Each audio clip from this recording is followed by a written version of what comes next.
my fitness journey. I don't know if anyone cares, but I have had quite the fitness journey, and I thought I would share a little bit about my story today, and hopefully, maybe you can learn something about it.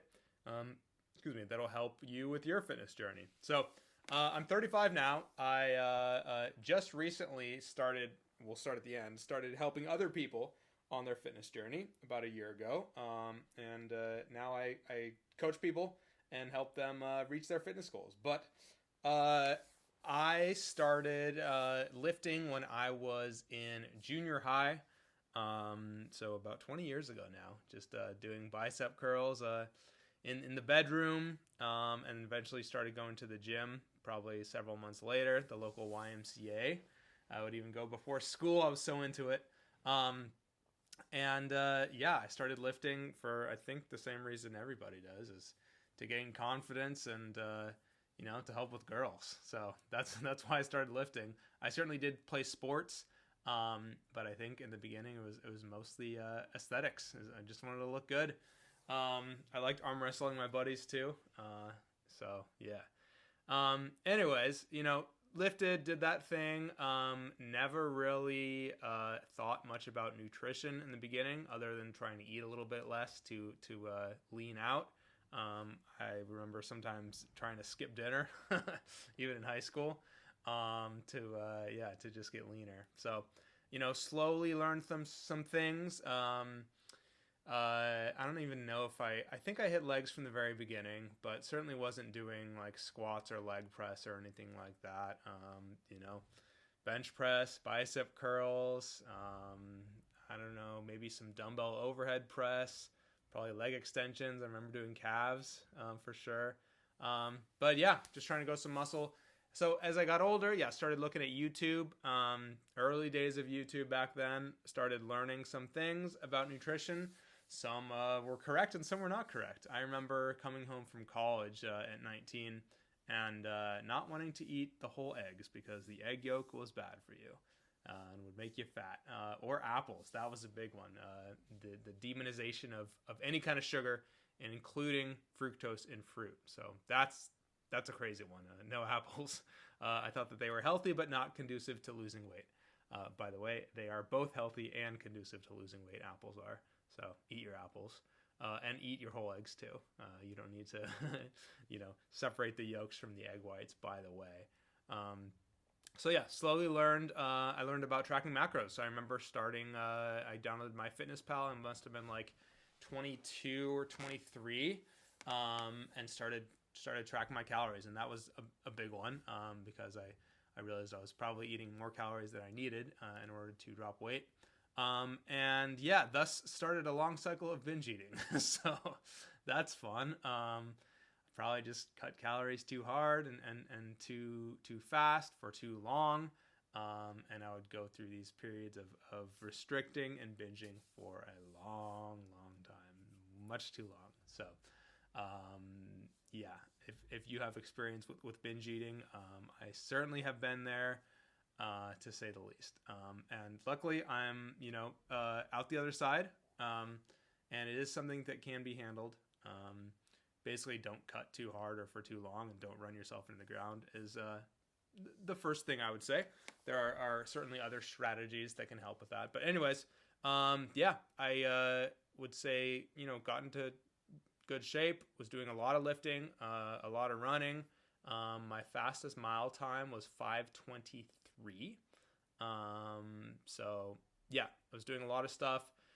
Let's fast forward to like late 20s. Still doing a lot of exercise, still binge eating, which would put me out of the gym I wouldn't even lift when I was binge eating. I would stay home. So I did the old bulk without lifting strategy, which did not turn out very well. During the non-periods of binge eating, I would do a ton of exercise. And this is, I guess, if we're going to take something away from this video, mistake number one is doing too much. I think that's mostly for younger people. Probably most mature adults do not do too much. If anything, they do too little. But yeah, I remember at one point, I stacked 2 training splits on top of each other. So I was doing Strongless 5x5, strength program, 3 days per week, just basically squat, bench, deadlift, overhead press, and barbell rows. I stacked on top of that a 6 day per week push pull leg. So, I would do 9 workouts per week, lifting strength workouts, plus running and biking to the gym. Now, I wouldn't do that all weeks, but there were certainly some weeks where I would stack that on top of each other. And then I would do a pull-up program where I would do push-ups in the morning, first thing after getting out of bed. I would do 3 sets of push-ups to failure, and then pull-ups in the evening, biking to the gym all the time, running with a running group. I was doing a lot. So, anyways, ran myself to the ground, but learned a lot of things. Slowly learned more about nutrition and macros, did flexible dieting, made good progress. And yeah, in recent years, I have backed off with the training a little bit. I'm currently training 5 days per week. Previously, last year, I was doing 6 days per week. So that's, I guess, a short kind of overview of my experience with, some highs and lows, and a lot of learning. And I would say the number one thing I've learned is moderation. So I'm kind of an extreme person in some ways. I think a lot of us who are getting into fitness are extremes, and we kind of take this addictive personality and channel it towards something which is mostly healthy, right? But when taken to the extreme, like anything, it can become unhealthy. Even too much of a good thing can sometimes be a bad thing.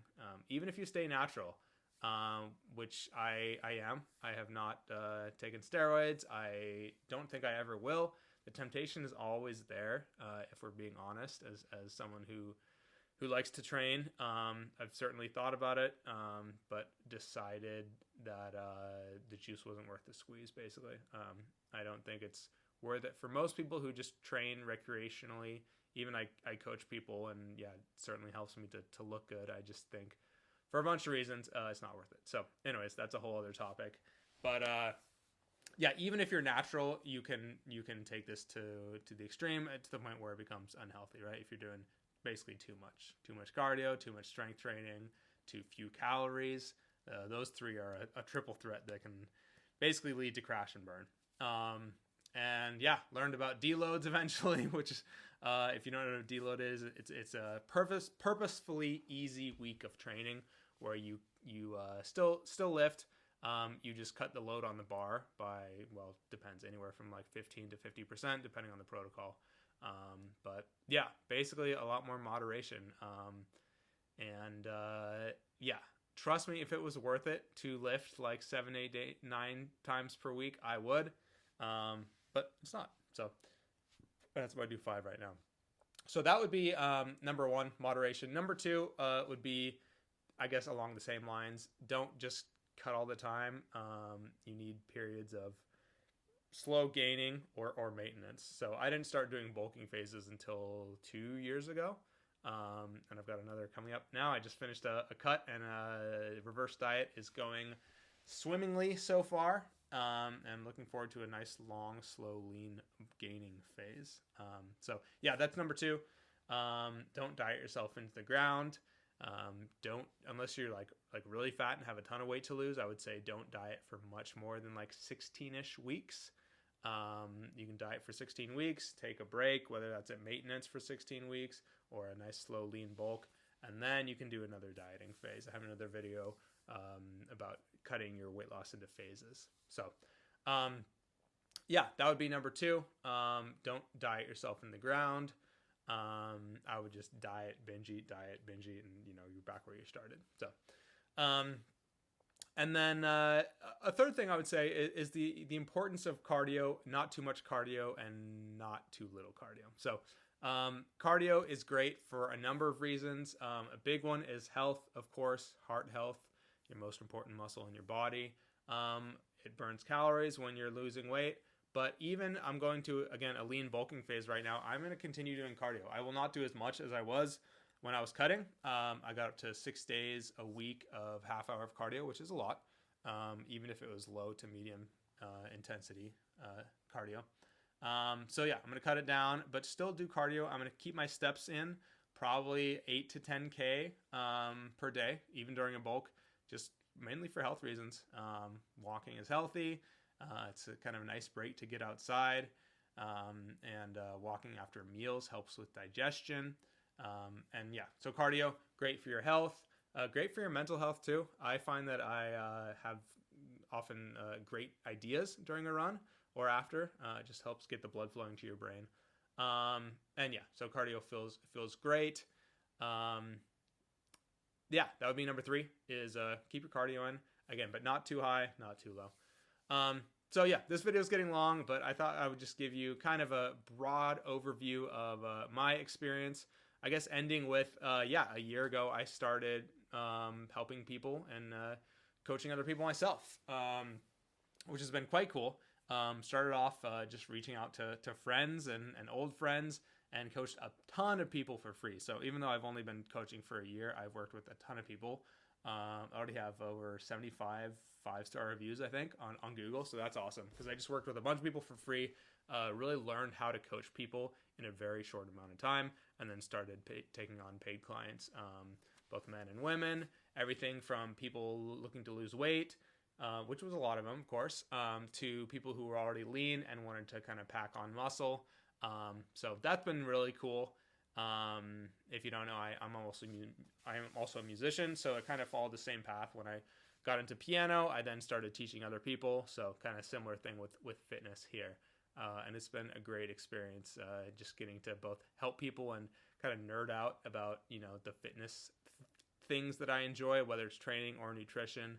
And yeah, cool to kind of help people get to their goals, because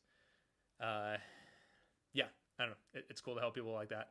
So anyways, thank you for listening to my story, and hopefully you took something out of this. If not, hopefully it was a little bit entertaining and you learned something. So see ya.